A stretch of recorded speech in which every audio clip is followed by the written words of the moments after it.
Hey guys, what is up? It's Andy here, back at you with another video. And sorry I skipped a couple weeks. I was stuck in Cairo on my way to South Africa because I didn't have a PCR test. So anyway, I missed a few uploads, but I'm back.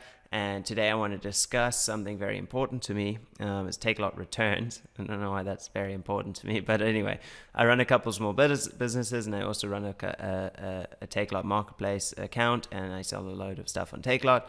But across time and from being on both ends as a customer for Takealot and as a seller, I've realized a lot about the returns process that I think you should probably be aware of, not just as a business, but also as a consumer. I would like you guys to also take note of what happens.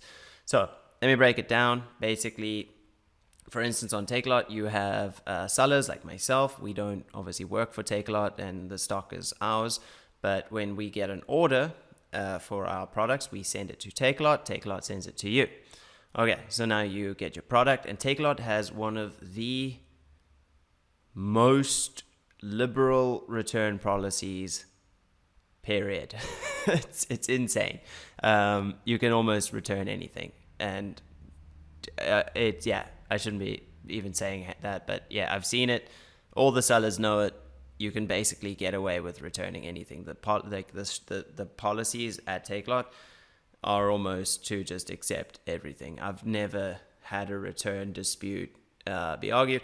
I do know the bigger companies have sort of ability to supervise the returns on their own accord, as far as I'm aware. But as a small seller, they're just gonna probably accept it unless it's like ridiculously obvious that it's been vandalized or something like that. But I've never had one like that. Okay, so back to the point. Get the return. As a customer, you can just say you don't like it, change your mind, didn't match the description, and then Takealot will come fetch it and bring it back. At that point, that's when Takealot does an assessment, and as I explained earlier, what assessment? It just says, okay, cool. Customer gets their money back. The seller gets their money retracted, so it comes off sort of the account balance. They say, okay, when we've taken that money, we paid to you, sent it back to the customer. And okay, so now there's this product. This is where it gets annoying. It sits at Takealot for a long time, this product. Most sellers like me, I write it off immediately. As soon as it gets returned, I write it off, because probably it could be the wrong product, could come back. Anyway, I'll get into that. I write it off, and then it sits at Takealot. When Takealot's got, like, say, a few returns for me, like 4 or 5, then it gets sent back to. They put it in a box and say, this box is ready for collection. Then what they do, they say, this is what's in the box, and if you don't want to collect the box, they'll dispose of it within 21 days, something along those lines. But that process, I think a lot of businesses are just saying it's not worth the admin to fetch these products. Sure, it's only like one microwave, one this, one that, one little thing here, one little thing there.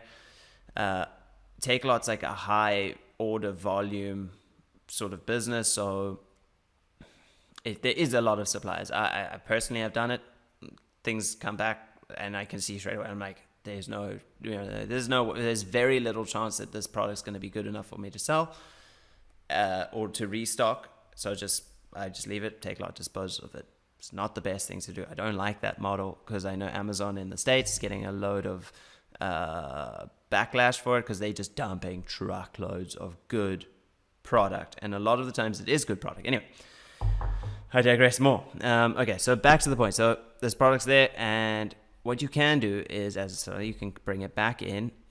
What I think Takealot does is they send a lot of their own products that they sell, they send it to auction. I don't know if when they dispose of it, if they are just like incinerating it, but I assume they're also going to send that stuff to auction and try actually recoup some money off that.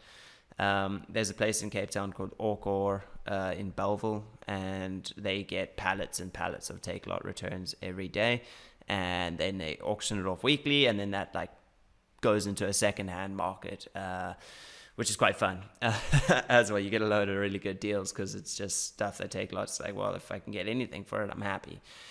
laptops, computers, microwaves, like everything. Anyway, so as a business, anyway, if it gets to Takealot and we manage to actually successfully remove it from Takealot, we get that parcel back. Then at that point, we are going to inspect it and see if it's good enough to sell. At this point, again, a lot of small businesses can't sell this. Again, it's on an e-commerce frontier. It's like the product's got to be in a specific package, and that's why I think Takealot has some like unboxed deals, which I think it does for its own things, but it doesn't do it for marketplace guys yet. So if they have products that they want to sell unboxed, they can do that, but that doesn't happen for the small guys. It gets back to us anyway, and most of the time it's got to be either given to staff, or it doesn't get thrown away. It's used for parts, spares. Sometimes if it's like really trashed, it's got to get thrown away. But yeah, that's the whole process of getting returns. It's annoying as a seller. So if you're a buyer and you're doing a load of returns, think about it. And if there is any way you can, before you do the return, just make sure that your product is good enough to resell, like exactly how you bought it. It means the world to the business that you bought it from. It's just, no business likes to waste. In today's society and the way like things are going, it's like we can't afford to be wasting. So I really think if you can do that, just that as a customer, this is like a public service announcement, that would be super, super cool for all the sellers that are struggling with returns, change of minds. I mean, I get it. If you do need to change your mind, that's fine. I have done a return or two in my day, but do consider the supplier. Just please try and make it into its original form, and that means it won't go to waste, and everyone has a good conscience at the end of the day, and that product can be sold to someone else. Unless it's broken, then send it back.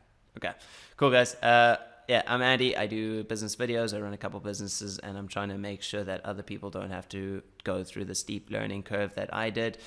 As you come out of school these days, you don't really actually know how to run a business. Even though I studied accounting, it doesn't mean I didn't even know how to use accounting programs and stuff like that, and run businesses, e-commerce and all of that. So if you are interested in any of that kind of stuff, make sure to like and subscribe, and I'll see you guys next week.